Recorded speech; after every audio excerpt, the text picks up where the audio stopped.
G'day there, Charles MacKenzie on behalf of Infected Blood Australia, and I'm here this Saturday evening, to talk to you about one of the most important stories that's ever come out in the history of our campaign for justice for Australian haemophiliacs and for contaminated blood victims. Here it is. Congratulations to Michael West Media, and a big thank you to Elizabeth Minter for talking to Australian victims of this contaminated blood scandal.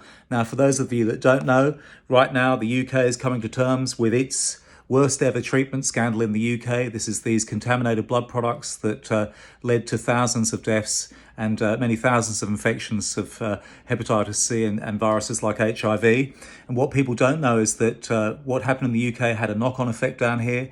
We took their protocols with these blood products on how to treat things like haemophilia, and we took a lot of their specialists. And yet Australian victims get no help and no support at all. We've had 1,400 haemophiliacs die. We've had thousands of people infected with hepatitis C from blood transfusions, and there's no help at all. There's no assistance. And so Elizabeth Minter has spoken to victims from our group today, and thank you so much to Susan, and thank you so much to Greg for speaking up. Absolutely fantastic of you. Yeah.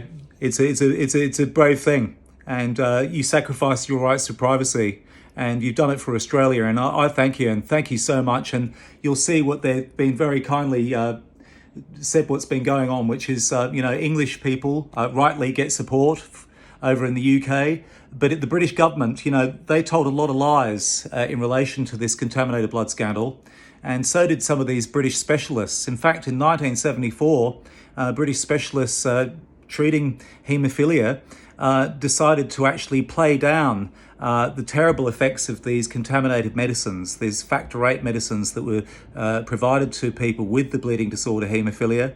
And as a result of their lies, years later, this product came to Australia, and it's just wiped out our haemophilia community in the 1980s. We've had 1,400 deaths. We've got now what Greg Ball, who leads the haemophilia campaign for contaminated blood victims, the haemophilia people who got this. He believes there might be less than a couple of hundred victims left, and they've died without help. Families are ruined. Hardworking people have lost their homes.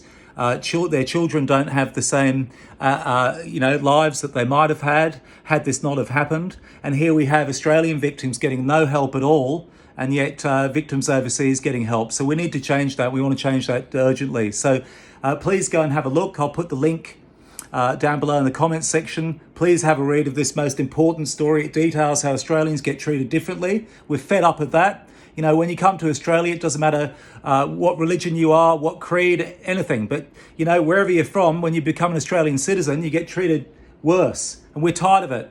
So let's band together as Australia and say, listen, we're tired of these medical scandals. And if they do our medical stuff-ups, we don't want to see Australians treated, the last people on the queue just because of our geographical location. Doesn't mean we should be at the bottom of the list of help as well. So let's change that right now, and let's help contaminated blood victims. And let's give, once again, a big thank you to Michael West Media and Elizabeth Minter for this most important story about what is Australia's deadliest medical scandal. Thank you.